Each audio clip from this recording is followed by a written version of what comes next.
எப்படி இருக்குது பாருங்க. நீண்ட நாளைக்கு பின்பு இந்த பொண்ணு வேஷம் வந்து சேர்ந்திருக்கிறோம். அலையட்ட கடல் போல அல்லவா இருக்கிறது. அன்னைக்கு அந்த சண்டாளி சொன்னாலே மரியாதோர் வீடு மரியாதே, அலையாதோர் நுழையாதே என்று சொல்லி என்ன அவமானப்படுத்தி விட்டால் நான் எந்த முகத்தோடு அவளை போய் சந்திக்க முடியும்? என்ன பண்றது? யாருங்க அரமனையிலே 1000 தாதிமார் இருப்பாங்கல்ல, அந்த தாதிமார் யாராவது இருந்தாங்கன்னா அங்கேசாதி கண்ணனை வந்திருக்கிறதா யாராவது தாதிமார்ல கூட்டிட்டு வாங்களேன்.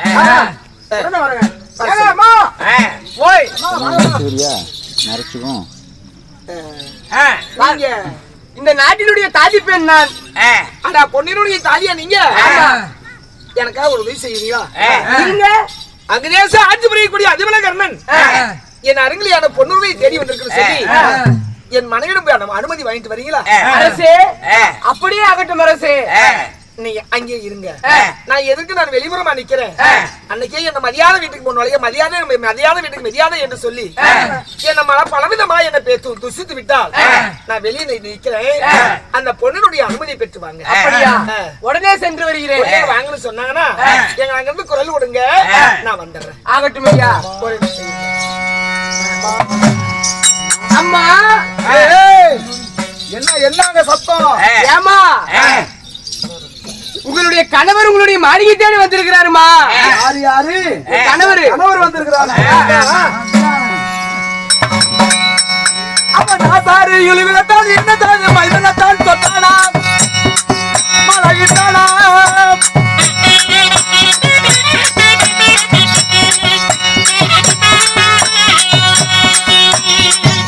அந்த தேரோடு போகும் மட்டும் தேர்பாகன் மைதனத்தான் என்னை தொட்டானா இல்லை மலையிட்டானா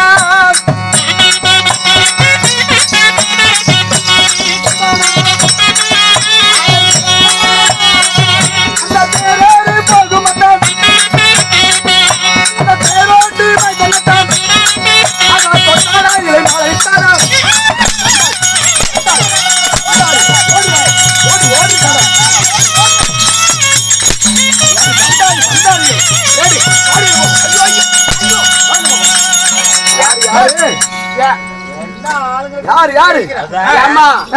உங்க வீட்டுக்காரர் வந்திருக்கிறாருன்னு உங்க சொல்லாத. மறுபடியும் வீட்டுக்காரன் சொல்லாத. அவன் ஆசாரி இழுகுலத்தான் ஈனசாதி மைந்தன தொட்டானா இலை மாலை இட்டானா அந்த தேரேறி போகுமத்தான் தேர்பாகன் மைந்தன் இலை தொட்டானா இல்ல மாலை இட்டானா வேலை விட்டானா? என் புருஷன் சொல்றீங்கள, என் கல்யாணம் நடந்தவனுக்கு தெரியுமா? தெரியாது. கல்யாணத்துக்கு நீ வந்தையா? வரல. அப்புறம் எப்படி அவன் புருஷன் உனக்கு தெரியும்? அதனால அவர் தானே சொன்னாரு, அவங்ககிட்ட போய் சொல்லு. எப்படி? நான் சொன்ன மாதிரி சொல்லு.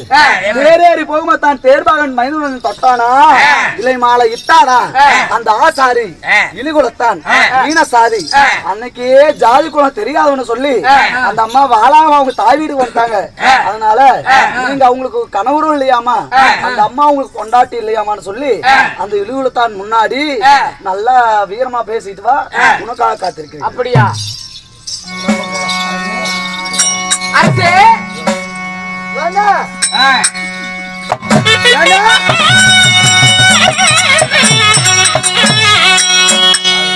அரசே, நீங்க சொன்னது போய் சொன்னங்க.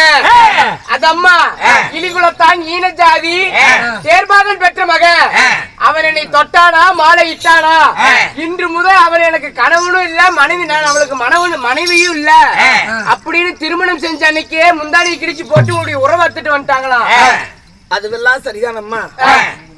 மன்னவன் என்று தொட்டானா மாலை இட்டானா என்று சொல்றாளே, அவளிடம் போய் சொல்லுங்கள், மன்னனுடைய முகத்தை நீ பார்க்கவில்லையா, அவர் உங்களுக்கு மாலையிடவில்லையா என்று சொல்லி உண்மையை கேட்டுட்டு வாங்க. நான் மாலை அவளுக்கு இல்லை அவளுக்கு தாலி கட்டணும்னு சொல்லினா நான் இப்படியே திரும்பி போய் விடுகிறேன். ஆகட்டும் அரசே.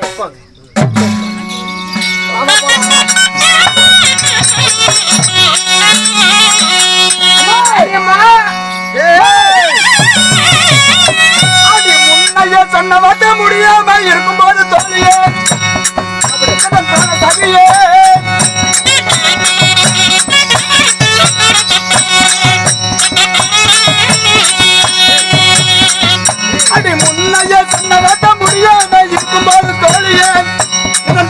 முன்னையே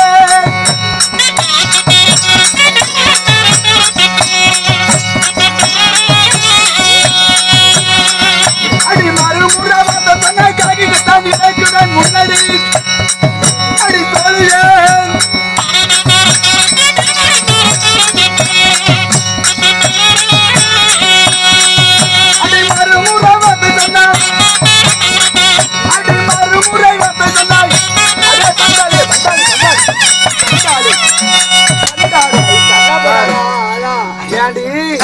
உன்னையே சொன்ன வார்த்தை நான் முடியாம இருக்கும் பொழுது ஏண்டி மறுமுறை வார்த்தை அவன் பேச்ச கேட்டு வந்தீங்கன்னா மறுமுறை வந்து கேட்டு சொன்னீங்கன்னா மேலே பறக்கின்ற காக்கைகளுக்கு உன்னை இரையாக்கிட்டுருவேன். சரி நான் கேக்குறேன் தப்பா நினைக்கிறேன்.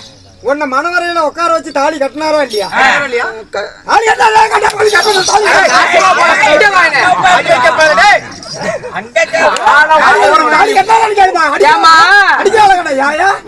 இந்த மாதிரி அடிக்கலாம் தெரிஞ்சு மத்தாளமா அடிச்சிருக்கு. உங்களுடைய திருமண நாள் அன்று நீங்கள் அவருடைய முகத்தை பார்த்தீங்களா இல்லையா? அவர் உங்களை தொட்டு தாலி கட்டினாரா இல்லையா? கட்டினாருங்களா?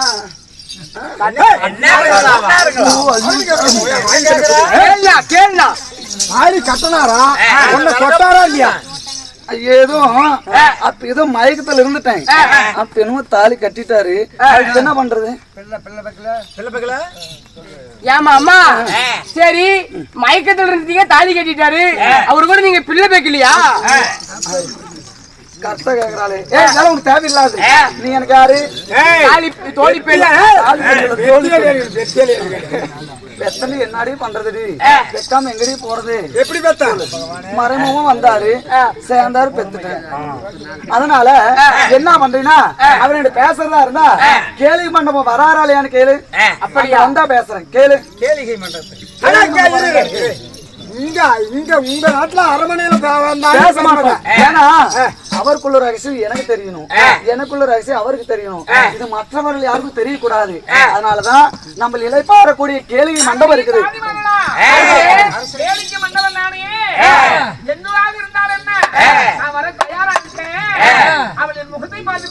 ஆமா என்னங்கிறாரு? எங்க கூப்பிட்டாலும் அவர் வராராமா? முகத்தை நான் பாக்கணுமா? ஆமா. ஏண்டி நல்லா இருக்குதா, நாயமாயா சீலையில இருக்குதா, சாயமா அப்படின்னாங்களாமா. அது கேளிகை மண்டபம் போனாலும் அங்க போய் என்ன செய்யணும் தெரியுமா? மலையேறி மகளிர் தடுத்த நாளாய் நான் மன்னனார் மதிமூத்த நான் தாயாளால் கண்டதில்லை. நான் குலமதை தெரியாமல் கொலை அவள் பேசலாமோ?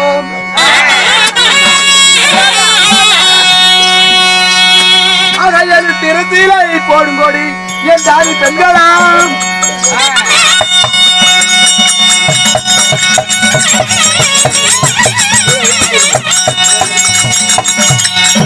அம்மா அப்படி கேளிகை மண்டபம் வருவதாக இருந்தாலும் அவர் முகத்தை நான் பார்க்க கூடாது, என்னுடைய முகத்தை அவர் பார்க்க கூடாது அந்த கேளிகை மண்டபத்துல. ஏன்னா மலையேறி மாநிலம் தரித்த நாளாய் மன்னனார் மதிமுகத்தை நான் சாயலால் கண்டதில்லை. அந்த வேளனார் விக்கினார் சாட்சியாக வைத்து 7 திரைசீலை கப்பால அவர் நிக்கணும், 7 திரைசீலை கப்பால நான் நிப்பேன். அங்க இருந்து அவர் என்ன சொன்னாலும் இவர் தான் நான் ஏத்துக்கிறேன். அதனால 7 திரைசீலைக்கு நின்று அப்பால் நின்று சொன்னா அந்த ஆளு மூஞ்சல வந்து முழிக்க மாட்டேன். முடிச்சுட்டு பேச மாட்டேன். நல்ல மூஞ்சல் முடிச்சு ஆகும். அவர் யாரு? ஆசாரி, இலிகுலத்தான், ஈனசாரி, தேர்பாக, தேரோட்டி. அவர் முகத்தில் நான் முடிச்சா என்ன ஆகும்? அதனால 7 திரைசீலுக்கு அப்பால் அவர் நிக்க வைங்க, 7 திரைசீலுக்கு அப்பால் நான் நின்னு அது என்ன சொல்ல நான் கேட்டுக்கிறேன். போய் சொல்லுங்க அதே மாதிரி. அப்படியா?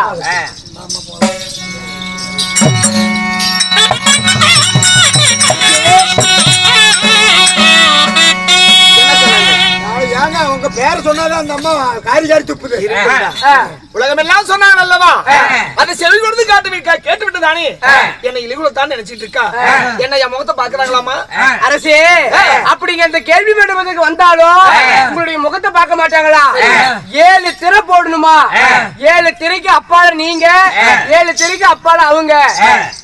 இந்தாண்டு நின்னு நீங்க என்ன சொன்னாலும் அது நீங்க தான் அவங்க ஏத்துக்கிறாங்களா? வேடனாரை முன்ன வைத்து விக்கினவர் முன்னாடியில் 7 திரையிட்டு 7 திரைக்கு அப்பால் நின்று என் முகம் தெரியாமல் பேசணும்னு சொல்லிட்டால, அப்படியே நிக்க சொல்லுங்க. அப்படியா?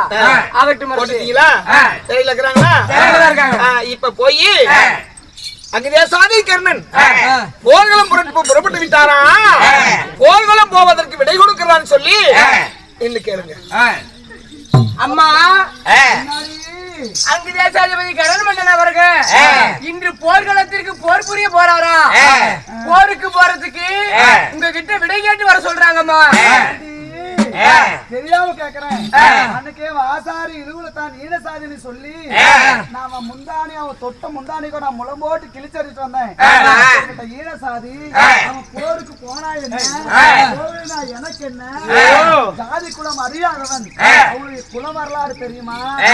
குல வரலாறு தெரிஞ்சா கூட புருஷன் நேத்து நான் சமமான அவனை போருக்கு அனுப்பி வைப்பேன்.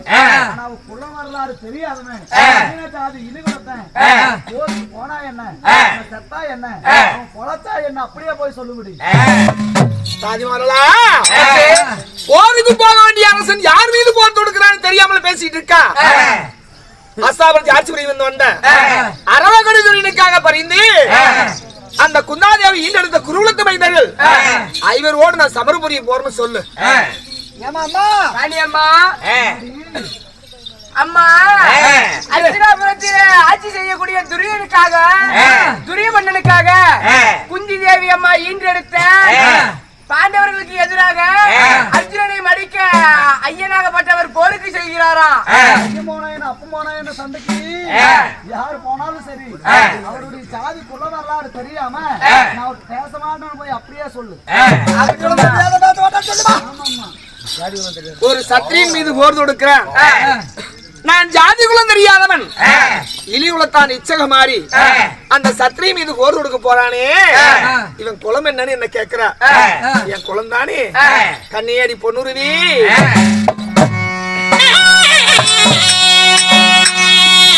நான் குந்தி வயிற்றிலே நான் முந்தி பிறந்தேன்.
என்னை இழிவுல தான் இச்சக மாறி தேர்வோட்டி பிள்ளை என்று என்னை இழிவா பேசுவதெல்லாம் சரிதான். என் ஜாதி குலம் தெரியும்னு கேட்டாலே நான் சாதாரணமானவன் அல்ல. அந்த குந்தாதேவனுடைய முதல் புள்ள நான் பாண்டவருக்கு அண்ணே. இந்த குந்தாதேவிக்கு முதல் பிறந்த அந்த கர்ணன் ஐவர் பஞ்ச பாண்டவருக்கு அண்ணனா, இவருடைய குலம் சஞ்சய் குலம் தானா, சத்திரியன்னு போய் சொல்லு அப்படின்னு இல்லைங்க. நான் சொன்னதை நம்ம காதல விழுந்திருக்கும்ல, சொல்லுங்க. ஏமா தோழிமார்களா, குந்தாதேவி முந்தி பிறந்தவனு சொல்றாரு. அதாவது குந்தாதேவி குந்தாதேவிக்கு 5 புத்திரர்கள் என்று சொல்லி நாடறியும் நகரவரையும் உலகறியும் இவர் போய் நான் தான் குந்தைக்கு முதல் பிள்ளைன்னு சொல்லி இவங்க சொல்லுவாங்களே பழமொழி ரத்ததாசம் போய் குட்டையில் உள்ள கணக்கா தெளிவா இல்லாம சொல்றாரு. இப்படி சொன்னா நான் ஏத்துக்க மாட்டேன். நான் சுருக்கமா ஒரு கதை சொல்றேன் கேளுங்க. ஒரு ஆவின் பால் கறந்து அந்த பாலிலே முகம் பார்த்தால் தெரியுமா? தெரியாதுமா. என்ன பண்ணுவோம் தெரியாது. அதே பாலை நன்றாக ஒரு பாத்திரத்தில் ஊற்றி நன்றாக தீட்டு காய்ச்சினால் அதுல வரக்கூடிய அது ஒரு இரவு தங்க வைத்து அதை திரி போட்டால் தயிர் உண்டாகும். முகம் பார்த்தால் தெரியுமா? தயிரையே மத்திட்டு கடைந்து அந்த மத்திலே இருந்து எடுக்கக்கூடிய எண்ணெயிலே முகம் பார்த்தால் தெரியுமா? தெரியாதுமா. அதே வெண்ணைய ஒரு வானலில் ஊற்றி அந்த வானலில் நல்லா சூட வச்சு அது ஒரு நெய்யா காய்ச்சினால் அந்த நெய்யில முகம் பார்த்தா தெரியும். அதே போல அந்த நெய்யிலே முகம் பார்த்தால் எப்படி தெக்க தெளிவாக தெரியுமோ அதே போல ஒரு குளம் வரலாறு தெக்க தெளிவா எடுத்து வைத்தா இதுதான் என் கணவர் ஏத்துக்கிறேன் ஏத்துக்க மாட்டான்னு போய் சொல்லி அரசே எனக்கு சொன்னதெல்லாம் விளங்குதம்மா. ஆவியனுடைய பால் கறந்து அதிலே முகம் பார்த்தால் முகம் தெரியுமா? பாலை தயிராக்கி தான பாலை பெருகிட்டு தயிராக்கி வெண்ணெய் எடுத்து உருக்கி அதுல நெய்யிலே முகம் பார்த்தா தான் முகம் தெரியும். தெளிவுபட சொல்லுன்னு சொல்றாங்களே. நான் எப்படி ஜனனமானேன் என்ற வரலாறு நான் ஆதி உணரமா சொல்றேன். கொஞ்சம் காது கொடுத்து கேட்க சொல்லுங்க.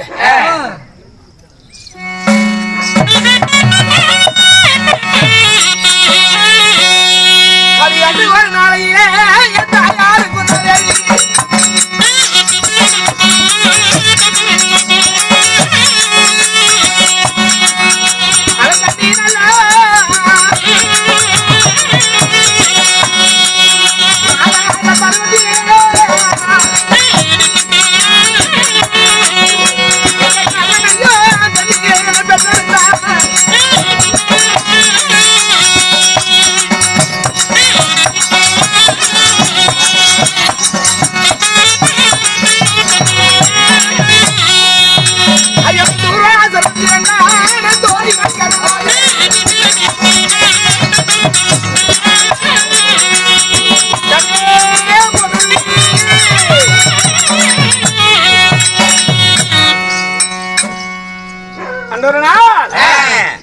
குந்திவேசனுடைய மாளிகையிலே வாழ்ந்திருந்த குந்தாதேவி துர்வாச மகாமுனிவருக்கு பணிவிடை வேலையை செய்து அந்த மகாமுனிவர் சின்னஞ்சிறு வயதில் இந்த குந்தாதேவி செய்த பணிவிடையை மெச்சி 5 மந்திர குழந்தையை கொடுத்தாராம்.